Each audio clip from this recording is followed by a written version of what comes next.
अच्छा ये देखें बेटा ज़रा, क्लोनिंग के बारे में आप पहले भी पढ़ चुके थे। क्लोनिंग होता क्या है? क्लोनिंग एक प्रोसेस है बेटा, the production of genetically identical copies of the organism or the cell by asexual reproduction is called cloning. तो क्लोनिंग के ज़रिए आप एसेक्सुअल एक जानदार की नई कॉपीज़ बना सकते हैं। मीन उसमें गैमेट्स का कोई अमल दखल नहीं होगा, आप उसके जीन्स को लेके उसमें से आप आइडेंटिकल ट्विंस पैदा कर सकते हैं। क्लोन, अब क्लोन का डेफिनेशन है कि क्लोन होता है क्या? Clone is defined as a cell or the individual, एक सेल होता है या एक इंडिविजुअल इनफरादियत रखने वाला ऑर्गेनिज्म होता है। All it's asexually produced identical offspring, जो अपनी नस्ल को एसेक्सुअली पैदा कर सकता है बगैर गैमेट्स और स्पर्म के। Generally no normal animal can be reproduced naturally by cloning. Cloning की मदद से किसी भी एनिमल को नेचुरली आप पैदा नहीं कर सकते। तो two procedures are adopted for the cloning, पहला ऑर्गेनिज्म क्लोनिंग है और दूसरा एम्ब्रियो क्लोनिंग है। ऑर्गेनिज्म क्लोनिंग में the nucleus from the fertilised egg is removal, nucleus fertilised egg से निकाला जाता है। And other nucleus from fully developed individual, एक फुली डिवेल्प इंडिविजुअल होता है उससे भी एक न्यूक्लियस निकाला जाता है। This nucleus is inserted into the fertilised egg, यहाँ से जो आपने फर्टिलाइज्ड एग का न्यूक्लियस निकाला होता है फर्टिलाइज्ड एग से, वो दूसरे न्यूक्लियस के अंदर डाल दिया जाता है।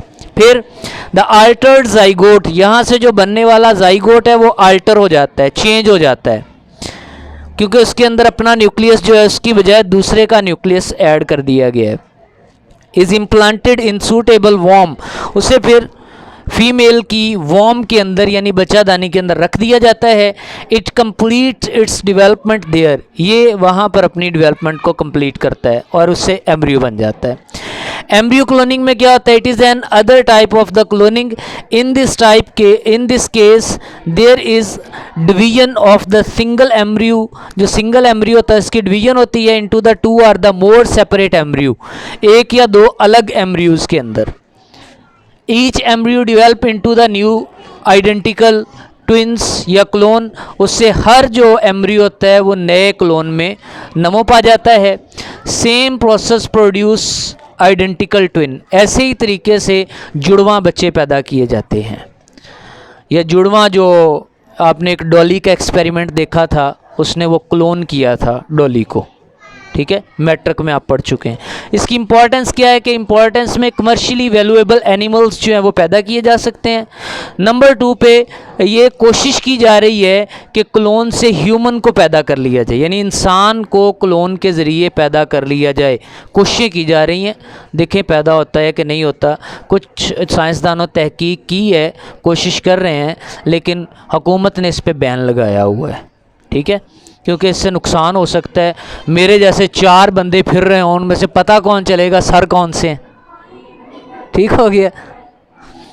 तो cloning is used for achieving eugenic aims, तो इससे इंसान के इजेनिक एम्स जो होते हैं उन्हें डेवलप करने के लिए आप पैदा कर सकते हैं, यानी इंसान अपने जो मकासद है वो कैसे पूरे कर सकता है। तो इस तरह आप देख लें कि अगर आप ह्यूमन एम्ब्रियो पैदा करते हैं तो उससे बहुत सारी कॉम्प्लिकेशंस हो जाएंगी। होगा तो मेरे जैसा, लेकिन जहानत में और बाकी मामलात में देखा जाएगा कि मेरे जैसे ही है। अब मैंने एमएससी की है, जो एम्ब्रियो या जो क्लोन पैदा किया गया है वो पढ़ा लिखा तो नहीं होगा, वो पैदा होने से लेकर बाद तक वो अपना जो क्लोनिंग का एम्ब्रियो को भी पैदा करते हैं और इससे जो ऑर्गेनिज्म है उसे भी पैदा करते हैं, ठीक हो गया। यानी पैदा होते उसने बड़ा तो नहीं होना, पहले पैदा होगा, उसके बाद बड़ा होते होते होते होते होते एक स्टेज आएगी, फिर वो इस लेवल पर पहुंचेगा, ठीक हो गया। तो ये कॉम्प्लिकेशन हो सकती हैं।